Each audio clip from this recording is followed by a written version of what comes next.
All right, bro, let's go ahead and get into it, though. You know, the trade deadline passed. You already know who my favorite team is. That's the Lakers. And I was clearly disappointed from like what the Lakers like didn't even try to do because we seen teams like the Knicks get better. We see the teams like the Mavs get better. You know, like the contending teams. You know, they have to make upgrades because guess what? Over the years, they got better and better. Now they don't even have to do like major big time moves year in year out like the Lakers. Because the Lakers have to change the roster every single season because guess what? You get like you have a championship roster, you try to change up a little bit, okay, that's fine. At least you keeping the two big man structure. Then you go away from that, trading for you know, a point guard that needs the ball, needs the space to create, you know, and try driving the lane, try, you know, give it to AD and stuff like that.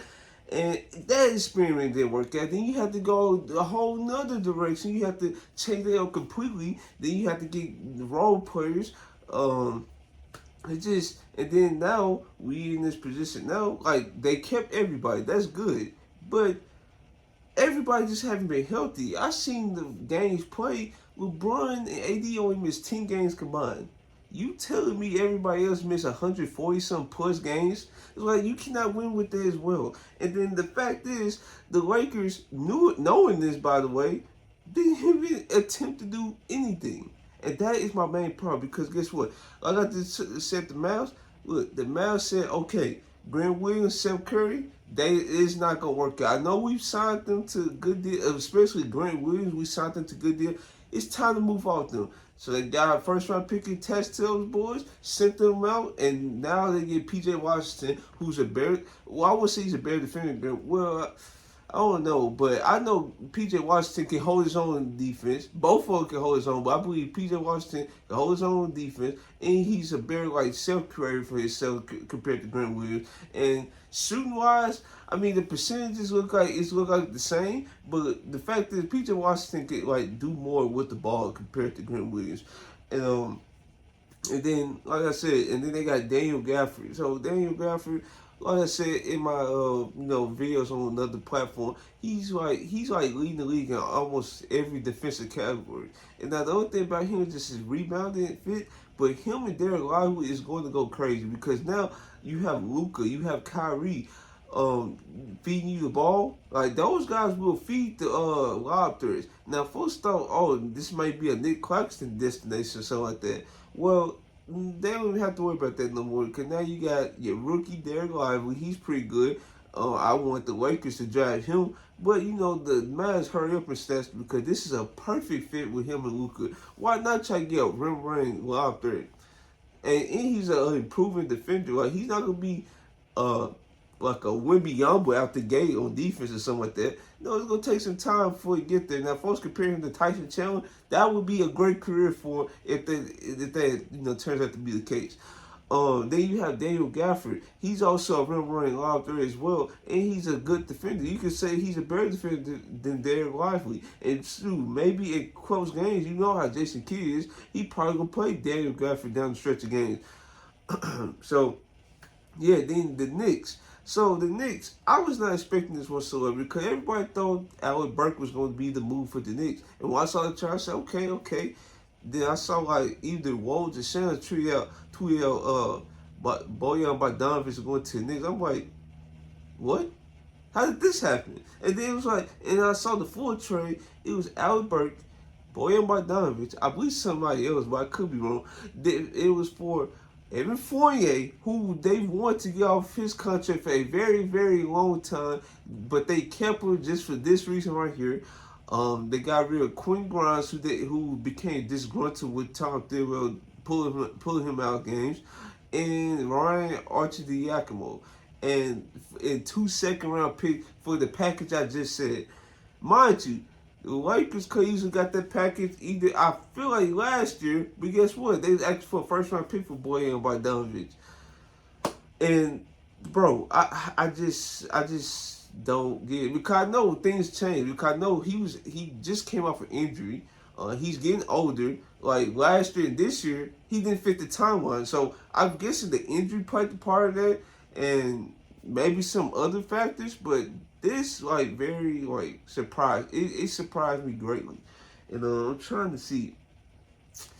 You know, the Pistons, they got what's his name, Fontecchio for the Utah Jazz because he's a young player, right? Well, is he young? I feel like he in his mid-20s, mid to late 20s. I could be wrong with that, but that's gonna probably be a player they're gonna be able to retain because guys like Burke and Boyan, they most likely was not going to retain those contracts. Since they are very players that's probably looking to play on championship contending teams anyways. So that's that. And I'm trying to see, like I said, everybody else, you know, Buddy Hield, he went to the Sixers. And, yeah, that's real. And then the Celtics, I don't know how this happened, but they ended up getting Jaden Springer, who's been like a great defender for the 76ers. I don't know why they just decided to get rid of him, but now he's on the Celtics. And now the Celtics have another body that they can throw at wing players now, which I did not understand. So if the Celtics don't get it done this year, I don't know when it's gonna be their time to freaking win a championship. So yeah, but so basically, why I make this video is for the Lakers though. I just didn't understand. I just didn't understand the lack of moves they just didn't want to do. And folks gonna say, "Oh, well, the Lakers didn't have expiring contracts." Listen, most of these deals did not like have expiring contracts at all. So I don't know why folks are trying to use that as a cop out. And they had assets to like get rid of because I know guys like Rui Hachimura, Rui Hachimura in the starting and in the bench lineup has not been as good as Evertez. He's been a great player. Like I mean, I wouldn't say great player. He's been a good player when he's on, but when he's off, he's off. And then he's like need an offense that's tailor made to him almost. Like ever since he got in the starting lineup with LeBron, AD, Reeves, D'Lo, he's been like getting a lot of post touches, right? And that's how you have to use Rui Hachimura for him to be effective, which is so unfortunate because a guy like Taurean Prince, who fans been complaining about all season, has been the most consistent wing player on this team by far. Because you can say, oh, he's putting 30 minutes a game. Why is he putting 30 minutes a game? This is a travesty. Darvin Ham, he got a connection with him. This is like so messed up. Darvin Ham, and you know how it be. You know how it be. I just feel like the criticism is like slightly unfair. Like, yes, if he's having a bad game, pull him out faster than what you're doing. I understand that. But Darvin Ham has shown the ability to take him out of games if he's really struggling. And guess what? Ever since he went to the bench, look at Taurean Prince's numbers ever since he went to the bench. I mean, I just don't understand why folks was like complaining about his minutes so much. I really don't, because if we didn't have him on the squad, I don't know, man, because Rui Hachimura has not been healthy and he's not been consistent anyways. Jarred Vanderbilt, he has been healthy all season. He sustained another injury as he was like getting back into form. I just don't know, I just don't know. And then with the uncertainty of Gabe Vincent injury, because he already tried to come back and then he needed surgery. Now he's projected to come back March 1st. Jarred Vanderbilt, he just had like a heel injury. Now he sustained another like a weird tight injury with his foot. Like I just, and then they initially said, Rob Pelinka said yesterday in the press conference, oh yeah, we expect to have Jarred Vanderbilt back. Now we see a report. Before I recorded this video, I just wanted to wait until a couple more details came out. And now they're saying they're uncertain that Vanderbilt is able to come back this season. And I'm just like, oh my God. I just, like, what? You just said you were certain that he was going to come back. Now it's eternal conversations happening that Jarred Vanderbilt may not come back. And Gabe Vincent's probably the same way. We don't know if he's going to come back. And if he do come back, he's not going to be as effective as he was with the Heat. This is like, I'm not mad that we kept the same roster. I'm mad that we have injured players on this roster, and now we are so heavily relying on the top, like, what, 2 to 3 guys on this team to actually produce night in, night out. And guess what? Most of those guys are just like the top 3, 4, like D'Lo, Reeves, AD LeBron. Yeah, only one of those players are defenders. Only one. And we decided to just sit on our hands. Did we even try for Dorian Finney-Smith? Did we even try for Royce O'Neal? Did we even try to get these guys? Because the Suns obviously wanted to try to get better. You see what they did? They freaking traded a couple second-round picks. They got Royce O'Neal. Okay, then they traded like a pick swap to the Grizzlies. They got David Wright. The Lakers could have got David Wright or something. Just have a presence or something. I don't know, but what we got right now, it's just not. It's not gonna cut it because Max Christie, he just went down unfortunately against the Nuggets last night. Jared Vanderbilt hurt. Gabe Vincent hurt. Who else? You know, D'Lo, he's dealing with knee soreness now, so you gotta watch out for that. Whether he's gonna be available to play night in, night out basis. Yeah, this is not a good situation, though. And now we are heavily reliant on this summer for like a guy like Donovan Mitchell, Trae Young, or potentially Kyrie Irving again. This is not smart. This is not smart because the only thing they do is just selling us on a dream scenario, and then when they don't get them, oh, we tried, guys. They just want to play hardball, bro. It's just ridiculous. And also, Rob Pelinka, and stuff like that with this Laker tech stuff. This Laker tech stuff only happened ever since Rob Pelinka got in office. Mitch Kupchak, our former GM, I know he was bad towards the end of his tenure, but we was not hearing this Laker tech stuff at all.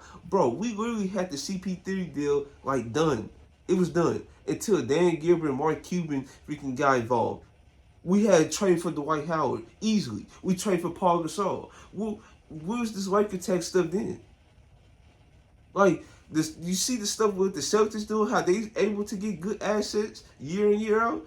That was the Lakers pre-2019, 2018, 2018, 2019. That was the Lakers. And now we have to say Laker tax. The Laker tax is ridiculous. It's the Rob Pelinka tax. It's literally the Rob Pelinka tax. He only have a relationship with 3 teams: Washington, Utah, Cleveland. And the deals we had with Washington, we were able to free up salary for I feel like AD trade and and we was able to free up cap space for a potential third star. Okay, the Rui Hachimura deal. Then we had actually it was the Rush deal. Then it was the Rui Hachimura deal. The Rui Hachimura deal was actually a steal for the Lakers. We didn't have to give up a first. Okay.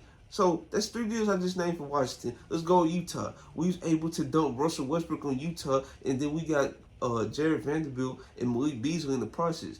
Malik Beasley, he was pretty bad, but he could have got another year to see what he got. Jared Vanderbilt, he got paid for his services because he's one of our best defenders on the team. So yeah, then you have Cleveland. We was able to dump JaVale McGee on Cleveland so we could get Marc Gasol. Those are really the only 3 teams he has able to successfully get deals on. With the Pelicans, bro, I'm telling you, if AD didn't put as much pressure, and also Rich Paul is in this too, didn't put as much pressure on the Pelicans, we wouldn't have gotten AD. So I just truly don't know how we can upgrade this team if do have horrible relationships with everybody. I just don't get it. And we have to keep saying Laker tax this, Laker tax that. No, Rob Pelinka tax. That's how we should refer from now on, the Rob Pelinka tax. Okay? And if this is gonna be the reality every time we try to make a trade, bro, get somebody else in office. Because I already know they're not gonna try to get rid of him. Add somebody else in office, just like how Magic Johnson, Rob Pelinka was. Let Rob Pelinka be the president or something, then have a GM in place to actually make the calls and stuff like that, bro. We are struggling at a deficit every time we try to make a trade because, dude. And that's really all I got for today's video. I'm not mad at the roster. I'm mad that we have injured players on this roster that we don't even know that's going to come back. Right? I'm not mad at them not trade D'Lo. It is what it is. D'Lo, he's been improving his play. Hopefully he can continue his play since he's out of trade rumors. But, dog, having all these players injured, and then you probably potentially using that as an excuse in the offseason, when they ultimately fail, because I don't even know they're gonna make the playoffs. I truly don't know if they're gonna make the playoffs. So yeah, this is gonna be another season. If this is another throwaway season, if they don't make the playoffs, it's gonna be 2 and 5 years, 2 and 4 or 5 years that the Lakers are not in the playoffs.